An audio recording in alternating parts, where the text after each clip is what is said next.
En el nombre del Padre, y del Hijo, y del Espíritu Santo. Amén. Bienvenidos, queridos amigos, a La Fe Cristiana, un informativo teológico de hora 60, las 3:30 de la tarde en San Isidro, provincia de Buenos Aires, y en todo el país, en la República Argentina. Hoy con un nuevo alumno, lo tenemos a Marcos en los controles, porque Mariano Reino está de viaje. Marcos, buenas tardes, ¿cómo estás? Bien, todo muy bien, Juan María, y bueno, espero estar a la altura de Mariano Reino, supliéndolo aquí. Muy bien. Vos sabés que la consigna es si hay algún tema que vale la pena explicar de vuelta, no se entiende mucho, o en fin, quizás yo te pregunte también si hay algún tema que te parece que vale la pena que se explique mejor. En fin, después intentaré a ver si lo conseguimos, ¿no? Pero Voy a estar atento. qué bueno. Bueno, pero hoy además te toca o nos toca un tema interesantísimo. Ya en nuestro octavo programa vamos a hablar de nuestro Señor Jesucristo, Él que es verdadero Dios y verdadero hombre, ¿no? Jesucristo, una sola persona, la persona del Verbo. Vamos a hablar de la unión hipostática, la unión justamente en la persona del Verbo. Quizá valga la pena recordar cómo efectivamente nuestro Señor Jesús fue prometido por el Padre después de que nuestros primeros padres, Adán y Eva, pecaron. Recordaron ustedes que efectivamente después de ese primer pecado, el pecado original, Adán y Eva fueron expulsados del paraíso. Con el pecado original, lo veíamos también nuestra charla pasada, entra la muerte en el mundo, entra el pecado del mundo, hay un gran desorden en el mundo, un gran desorden en las personas, ¿no? Pero cuando fueron desterrados, Dios allí mismo les dice, ¿no? Pondré enemistad, le dice a la serpiente, en fin, al tentador, pondré enemistad entre ti y la mujer, entre su linaje y tu linaje, y él te pisará la cabeza mientras acecharás tú su calcañar. Esto es lo que se llama el protoevangelio, el primer evangelio, la narración, este versículo del libro del Génesis, ¿no? Que ya anuncia la buena nueva, ¿no? La salvación del Señor. Es una oportunidad la que se nos brinda ahora también de volver a agradecer al Señor, porque Dios no tenía obligación no solo de salvarnos, de redimirnos, no tenía ninguna obligación ni de crear nada, ni de crear a nadie. En fin, estamos ahora en un tiempo pascual, reviviendo la alegría de Cristo resucitado, Cristo que padeció, murió, pero resucitó, ¿no? Y además nos abrió estas puertas del cielo para que todos podamos tener esta bienaventuranza eterna. Bueno, entonces, en el camino de Jesús pasaron más de un año y más de dos, ¿no? Pasó mucho tiempo. Dios fue preparando a la humanidad, quiso preparar a un pueblo que es el pueblo elegido, ¿no? Con él tuvo una alianza muy particular, tú serás mi pueblo, yo seré tu Dios, ¿no? Y así, en fin, los profetas iban recordando esa alianza, esa promesa de que efectivamente iba a venir el Mesías, el Emanuel, el esperado, ¿no? El deseado, el unigénito. Entonces todo esto como preparación y figura de aquella nueva y perfecta alianza que había de cumplirse con Cristo, ¿no? O sea, esa alianza que hubo con Abraham, esa alianza que hubo con Moisés, esa alianza que se fue renovando a través del tiempo, con los patriarcas, con los profetas, todo para preparar la nueva alianza. Bien, entonces, ¿cuál es el motivo de la encarnación? ¿Cuál es el motivo por el que Dios se hace hombre? ¿Por qué se hace hombre? ¿Cuál es su origen? Bueno, Jesucristo, Dios se hace hombre por amor a los hombres, ¿no? Y San Juan, en su primera carta, nos dice que en esto se manifestó el amor que Dios nos tiene, en que Dios envió al mundo a su Hijo único para que vivamos por medio de Él. O sea, el Hijo de Dios nos devolvió la vida sobrenatural. Estábamos muertos al pecado y ahora recuperamos la vida. Entonces, esta encarnación es la demostración por excelencia, por decirlo de alguna manera, ese amor que Dios tiene a los hombres, ¿no? y que, decíamos también recién, es bueno recordar y es bueno ser agradecidos, ¿no? A veces me da mucha pena cuando las personas tienen una visión muy negativa de Dios, ¿no? Dicen, bueno, si Dios existe, ¿por qué tantas cosas? ¿Por qué sucede esto? O algunos, peor, le echan la culpa a Dios, ¿no? Y la verdad que me da una pena enorme porque Dios es un Padre, Dios está cerca, Dios nos quiere, Dios nos cuida y efectivamente la vida a veces es compleja y en la vida se presentan problemas y calamidades, pero en fin, lo que uno tiene que hacer es tener una gran confianza en que Dios a uno no lo deja solo, que le va a dar la fuerza, que nunca uno va a tener una prueba más fuerte de lo que uno puede soportar. Dios nunca va a poner un peso que no podamos llevar. Por eso renovemos nuestra confianza en Dios y sabemos que efectivamente Él nos quiere mucho más de lo que nos puede querer cualquier persona aquí en la tierra. Bueno, entonces repetimos, tras esa caída de Adán y Eva en el paraíso, la encarnación tiene una finalidad salvadora, redentora, ¿no? Por eso también a Jesús llamamos Redentor, porque redimió. Y así lo profesamos en el credo. Marcos, si querés leer acá el quinto renglón, en el credo que dice: Por nosotros, los hombres, y por nuestra salvación, bajó del cielo y encarnó por obra del Espíritu Santo de María Virgen y se hizo hombre. Eso rezamos en la misa los domingos, es el credo, es una de las verdades esenciales de la fe cristiana, ¿no? Por nosotros los hombres y por o para nuestra salvación bajó del cielo. Se encarnó, se hizo hombre, siendo Dios, se hizo hombre por obra del Espíritu Santo, porque la Virgen engendró por obra del Espíritu Santo, ¿no? Y se hizo hombre. Verdadero hombre, como nosotros, se cansó, lloró, se alegró, disfrutó, en fin, igual que nosotros. Y además, al venir, se nos presenta como modelo, evidentemente un modelo que es un hombre perfecto, que a su vez es Dios, ¿no? Pero bueno, Él es el ejemplo, y a Él es a quien tenemos que llevar los sacerdotes, a quien quiere llevar la iglesia, a quien quiere llevar cada cristiano. La misión es llevar a las personas a Cristo, llevarlos a Él, porque Él les va a dar paz, Él les va a dar alegría, les va a dar sentido a su vida, y además los ayudará a lo importante, que es ganar el cielo, poder estar con Él en la eternidad. Entonces Cristo afirmó de sí mismo que el Hijo del Hombre ha venido a buscar y a salvar lo que estaba perdido, y que Dios no ha enviado a su Hijo para condenar al mundo, sino para que el mundo salve por Él. Así, esta encarnación no solo manifiesta el infinito amor de Dios a los hombres, su infinita misericordia, su justicia, su poder, sino también la coherencia del plan divino de salvación. Hablando de coherencia, también es muy interesante profundizar en la coherencia del mensaje del Evangelio, del mensaje de Cristo. No sé dónde alguna vez leí que si viniera un marciano, en fin, si existieran, ¿no?, con gran poder de comprensión y estudiara las religiones diversas y estudiara los documentos que fundamentan las religiones, bueno, el mensaje de Jesucristo, el Evangelio, su enseñanza, todo tiene una coherencia absolutamente sobrenatural, ¿no? Hay veces que a veces las personas no entienden algunas cosas. Es verdad que algunos temas son bastante misteriosos. Hoy en el colegio donde soy capellán vino un alumno de quinto curso a preguntarme unas cuantas dudas de unos temas bastante incomprensibles. Pero yo decía, mira, quédate tranquilo, esto es lógico que uno no lo entienda. Ahora, lo que no vas a encontrar nunca es en la revelación, en el mensaje del Evangelio, algo que sea contradictorio. O sea, no existe un círculo cuadrado, digamos. Dios nunca va a decir que es un círculo cuadrado.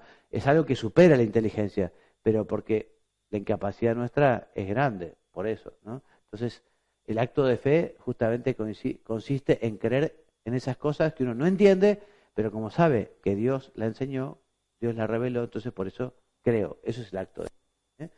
Entonces, esta profunda sabiduría divina ha decidido salvar al hombre del modo más conveniente a su naturaleza, que es precisamente mediante la encarnación del Verbo. Lo podría haber hecho de otras maneras, en fin, podría haber dicho desde el cielo, bueno, los perdono.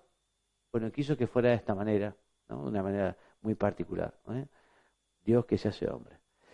Jesucristo, el Verbo encarnado, segunda persona de la Santísima Trinidad, no es un mito, no es una idea abstracta cualquiera, es un hombre que vivió y que vive además, porque Cristo vive hoy, vivió en un contexto concreto, murió, resucitó, es de los temas que están más probados en la historia de la humanidad, ¿no?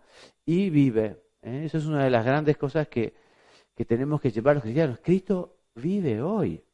Entonces, el que busca el conocer a Cristo lo va a encontrar porque Jesucristo no se esconde. Hay unas cuantas investigaciones históricas sobre la exigencia de la fe cristiana. O sea, muchos historiadores, no solo los evangelios, nos hablan de la existencia física, histórica de Jesucristo. Entonces, que Cristo existió pertenece a la doctrina de la fe, decíamos, ¿no?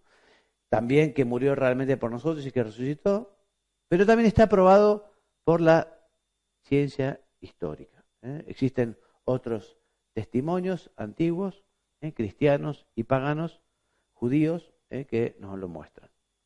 Precisamente por esto no son aceptables las posiciones que contraponen un Jesús histórico con un Cristo de la fe. Esta es una corriente que existió, ahora ya no se lo escucha tanto, pero en fin, hace unos cuantos años, en la década de los 60, los 70, ¿no? Entonces, el Cristo histórico y el Cristo de la fe, como diciendo, bueno, de lo que sabemos de Cristo es nada, y lo de la fe, digamos, es algo más o menos inventado, es algo más o menos que vinieron a decir luego los apóstoles, ¿no? Entonces, sería una interpretación de fe que hicieron los demás discípulos de Jesús, pero dicen ellos a ciencia cierta Jesús no hizo ni dijo nada de eso, ¿no? Por eso el texto que estamos estudiando dice que estas posturas, que en muchas ocasiones encierran un fuerte prejuicio contra lo sobrenatural, contra lo milagroso, con lo que va más allá de la propia inteligencia, no tienen en cuenta que la investigación histórica contemporánea coincide en afirmar que la presentación que hace el cristianismo primitivo de Jesús se basa en auténticos hechos sucedidos realmente. De hecho, el motivo principal por el que Jesús hizo los milagros, o sea, esos acontecimientos que superan las posibilidades humanas, es para que creyeran que Él era Dios. O sea, si no creen en mis palabras, bueno, crean en los hechos, ¿no? Entonces, para eso hizo Jesús los milagros, para que crean que Él era el Hijo de Dios, el enviado del Emanuel. Bueno, entonces, Jesucristo, Dios y hombre verdadero. Marcos, léeme el número 483 del Catecismo, por favor. El misterio de la admirable unión de la naturaleza divina y de la naturaleza humana en la única persona del Verbo. Muy bien, entonces esto es lo que es la encarnación. La unión de dos naturalezas. La naturaleza humana, la tenemos nosotros, con la naturaleza divina. En una sola persona, que es la persona de el Verbo, que es la segunda persona de la Santísima Trinidad. Recordemos, Dios es uno en tres personas: Padre, Hijo, Espíritu Santo. El Hijo es el Verbo. En la persona del Verbo hay dos naturalezas. La que estuvo siempre, la naturaleza divina, y en un momento asume la naturaleza humana. Entonces, por eso la encarnación del Hijo de Dios no significa que Jesucristo sea en parte Dios y en parte hombre, ni que sea el resultado de una mezcla confusa de lo divino humano. Es verdadero hombre, entero, cuerpo y alma, verdadero Dios. Y se hizo verdaderamente hombre sin dejar de ser verdaderamente Dios. Esto lo vamos a repetir más de una vez. Y esto es una de las verdades defendidas por la Iglesia desde los primeros siglos, y es de los primeros errores que comienzan a aparecer en los primeros siglos, ¿no? Nosotros llamamos herejías a las afirmaciones que van, digamos, contra el dogma cristiano, que habitualmente han venido del mismo seno del cristianismo, ¿no? Con una mala interpretación de los textos evangélicos.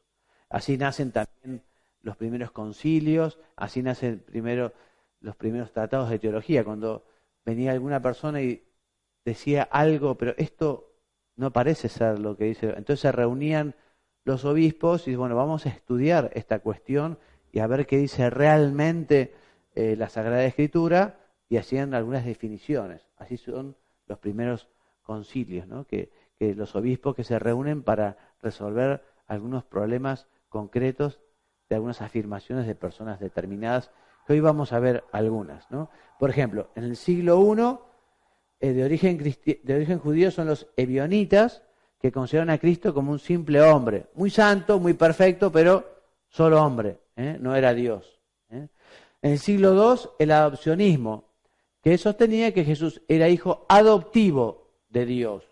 Jesús solo sería un hombre en quien habita la fuerza de Dios, pero para ellos Dios era una sola persona y no tres, como hemos aprendido.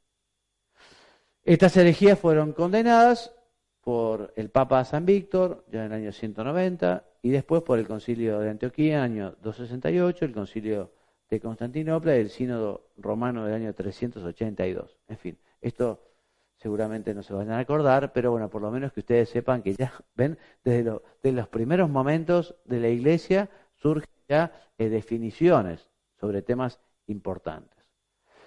Arrio fue una herejía, la herejía arriana fue bastante, se extendió muchísimo, casi contagió a toda la cristiandad, ¿no? Él negaba la divinidad del Verbo y negaba también que Jesucristo fuera Dios. Por eso ya uno de los primeros concilios, año 325, Nicea, lo condena, ¿no? Lo condena y dice que efectivamente Jesucristo es verdadero Dios y hombre verdadero. Otros errores que negaban la naturaleza de Cristo, ¿no? Por ejemplo, el docetismo, que es una variante del gnosticismo, el maniqueísmo, también otros errores. El maniqueísmo, quizás les suene el término. Alguien maniqueo es que todo es sí o no, blanco o negro, digamos, como que. Y los maniqueos, efectivamente, todo lo que era material era malo, solo bueno lo espiritual, ¿no? Entonces, en fin, el maniqueísmo trae varios errores, ¿no? Los gnósticos quizá también les suenen a los errores del gnosticismo, ¿no?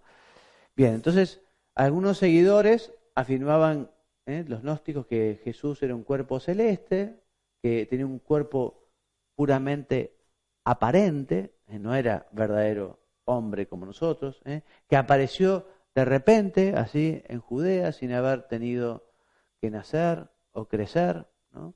Bien.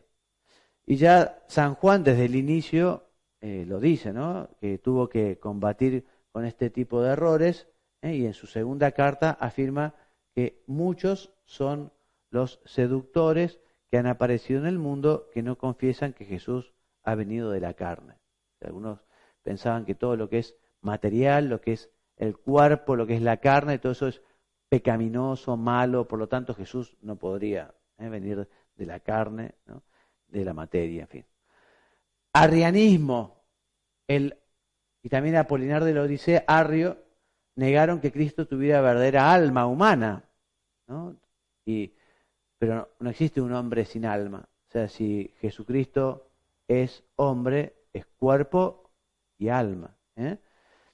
Este segundo, en Apolinar de la Odisea, es un intento de defender la unidad de Cristo y su impecabilidad. Y sostuvo que el Verbo desempeñaba las funciones del alma espiritual humana.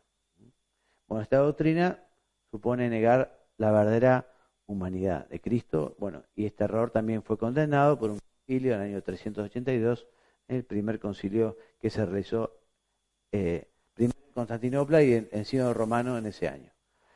Bueno, entonces, la unión hipostática es la unión en la persona. La hipóstasis, en la persona. O sea que en la persona del Verbo se une la naturaleza humana y la naturaleza divina. Entonces Nestorio, también un patriarca, o sea, un obispo importante, también viene a decir que en Cristo habría dos sujetos. O sea, una persona, un sujeto. El sujeto divino y el sujeto humano. Y también dirá que la Virgen sería la madre del sujeto humano, no del sujeto divino. La Virgen no sería Theotokos, o sea, madre de Dios, sino sería antropos, o sea, sería madre del hombre. María sería madre de Cristo, pero no la madre de Dios. ¿Es madre de Dios por qué? Porque es la madre de Jesús y Jesús es Dios. Evidentemente, la Virgen no le dio a Jesús la divinidad. Un ejemplo que a mí me sirvió, que escuché alguna vez, es, no sé, la madre de un presidente de la República, es madre de fulano de tal, y es madre del presidente porque su hijo es el presidente, pero la madre no le dio la presidencia, a decirlo de alguna manera, ¿no? Pero eso no quita que sea la madre del presidente, ¿no? La Virgen no le dio a Jesucristo la divinidad, pero es la madre de Jesús, que Jesús es Dios. Entonces, a esta herejía se opuso San Cirilo de Alejandría con unos textos maravillosos, que además sirvieron para después fundamentar este concilio que hubo en Éfeso en el año 431, y que recuerda que la humanidad de Cristo no tiene más que un sujeto, que la persona divina del Hijo de Dios, que la ha asumido y ha hecho suya desde su concepción. Bueno, se va entendiendo esto, Marcos, más o menos, es un poco técnico, pero básicamente hasta ahora decimos una persona, que es la persona del Verbo, dos naturalezas. Yo siempre preguntaba estas cosas en los exámenes. Bueno, ¿cuántas naturalezas tiene Jesucristo? Dos naturalezas. ¿Cuántas personas? Una persona. ¿Cuántas inteligencias? Las vamos a ver. Y dos, porque hay inteligencia humana y una inteligencia divina. Ahora lo vamos a ver. Dos voluntades. Una voluntad divina y una voluntad humana. Es lo que vamos a ver ahora a continuación, ¿no? Entonces, otro error más, otra herejía, la llamada monofisita. Esta herejía tiene su antecedente en Apolinar de la Odisea y en una mala comprensión de la doctrina de San Cirilo por parte de Eutiques. Eutiques es el monofisita, ¿no? Un anciano archimandrita del monasterio de Constantinopla que afirmaba que Cristo tiene una sola naturaleza, pues la naturaleza humana habría sido absorbida por la divina. Entonces, en fin, como si un ejemplo, como si una gota cayera en un mar, fue absorbido completamente. Bueno, esto también es un error. Condenado por el Papa San León Magno en su tomo a Flaviano, ¿no? Y en el concilio de Calcedonia, que te voy a pedir, Marcos, que leas acá, dice, para la cristología que enseña, ¿qué es lo que enseña? Hay que confesar a un solo y mismo Hijo y Señor nuestro Jesucristo, perfecto en la divinidad y perfecto en la humanidad. Y añade que la unión de las dos naturalezas es sin confusión, sin cambio, sin división, sin separación. Perfecto hombre, perfecto Dios. Hombre como nosotros y Dios. En una persona que es la persona del Verbo. Esto es lo que se viene repitiendo de diversas maneras porque fueron diversos los errores que se fueron afirmando.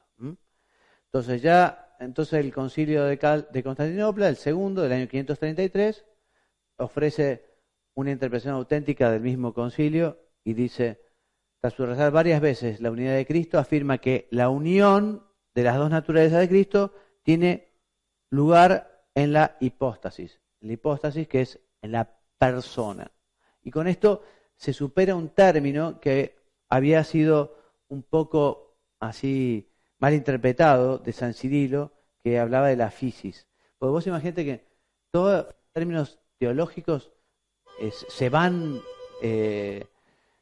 creando muchas veces, ¿no? Porque, en fin, hay términos como naturaleza, hipóstasis, en fin, hay muchas palabras que no sé, cuando se tiene que explicar después la Eucaristía, palabras como transubstanciación, qué es sustancia, qué es accidente, bueno, hay muchos términos que se van construyendo y en los primeros siglos, digamos, no existían estas palabras, ¿no? Entonces, por ejemplo, San Cirilo utilizó, en vez de utilizar la palabra hipóstasis, utilizó fisis.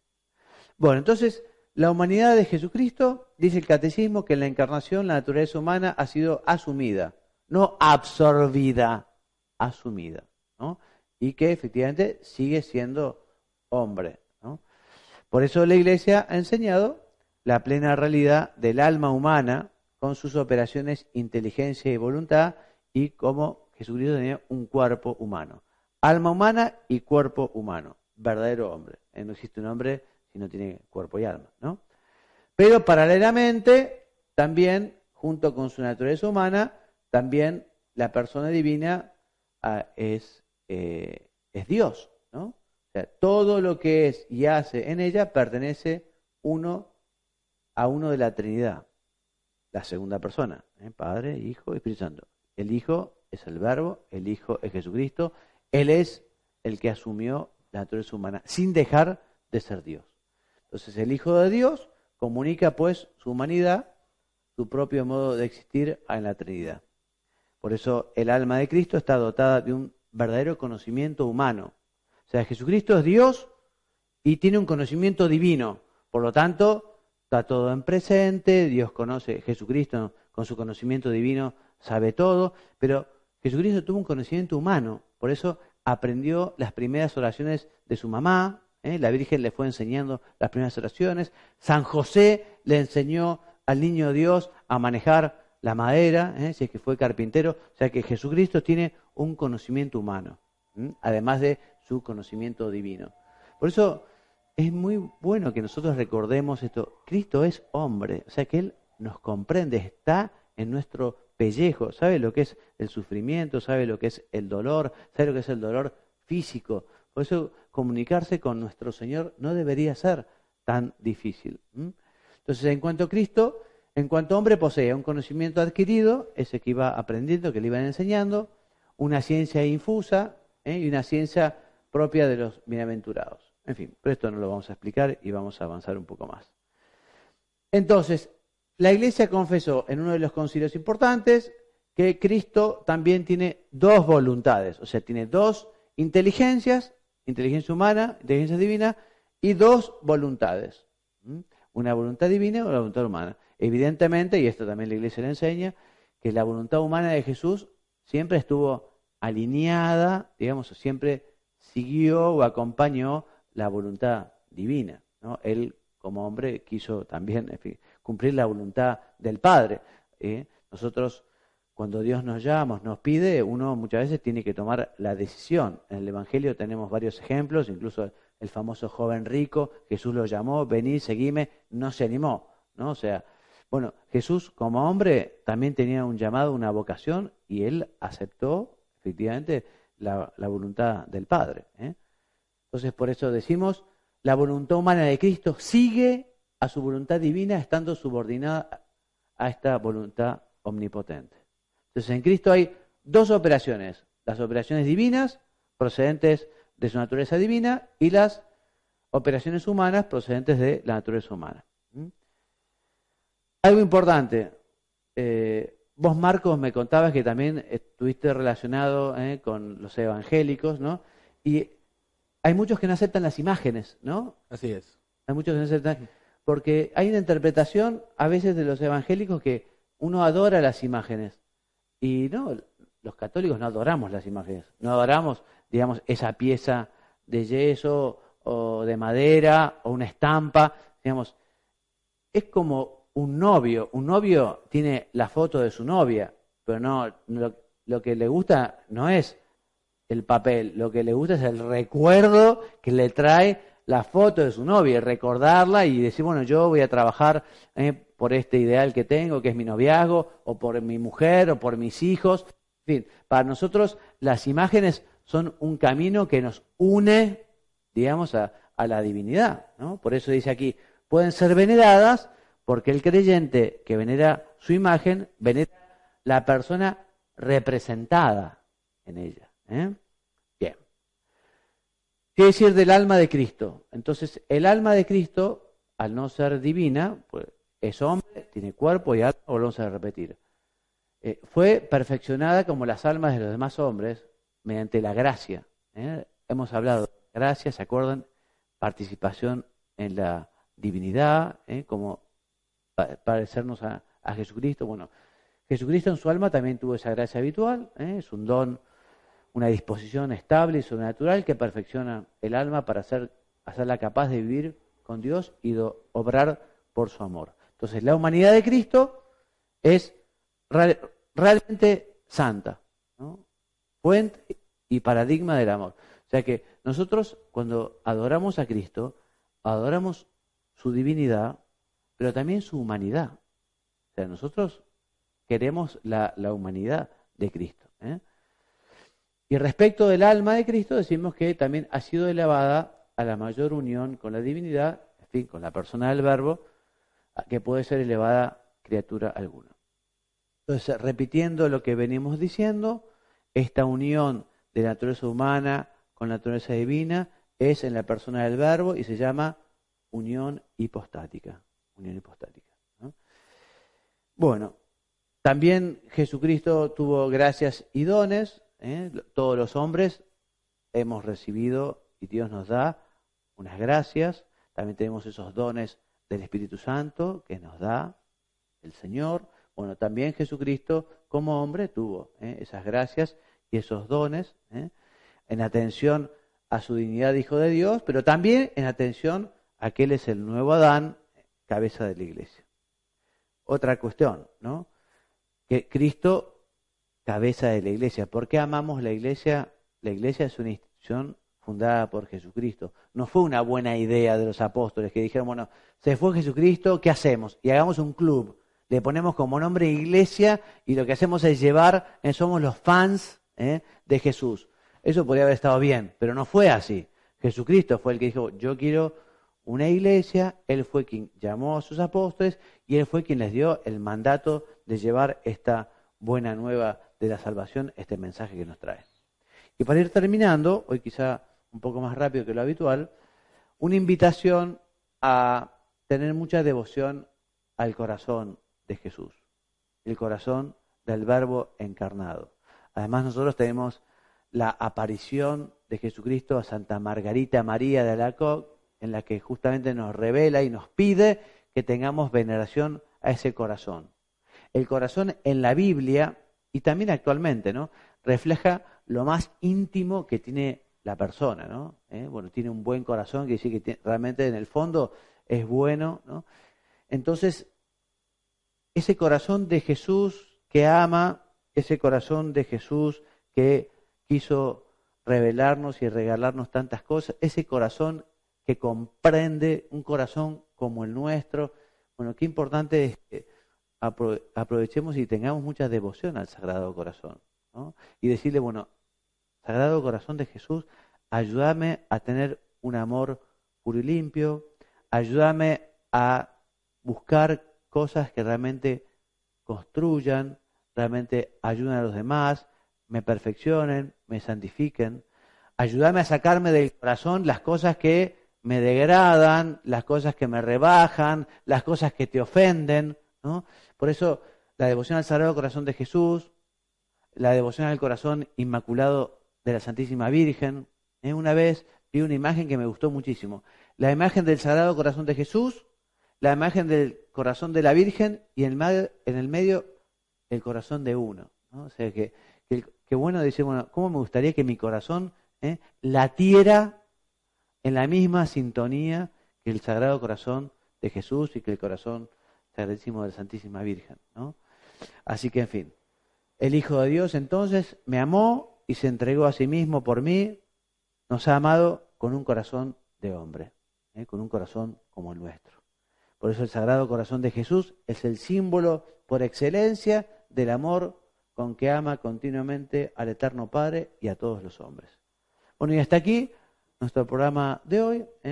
Como bibliografía, como siempre, les recuerdo que hemos estado viendo el Catecismo de la Iglesia Católica, concretamente los números 422 a 483, de Benedicto XVI, de Joseph Ratzinger. Les recomiendo su libro Jesús de Nazaret, que es un libro precioso y muy profundo.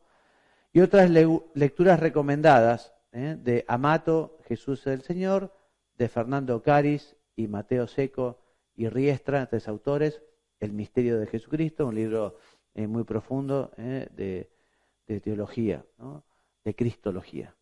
Bueno, muchas gracias, Marcos, por el acompañamiento. Esperemos que Mariano esté volviendo bien, se fue a hacer un viaje y regresará el día de mañana. Así que, en fin, si Dios quiere, la semana que viene. Nos encontramos nuevamente el jueves, enviándoles la bendición. Que Dios los bendiga y los haga muy santos. Amén.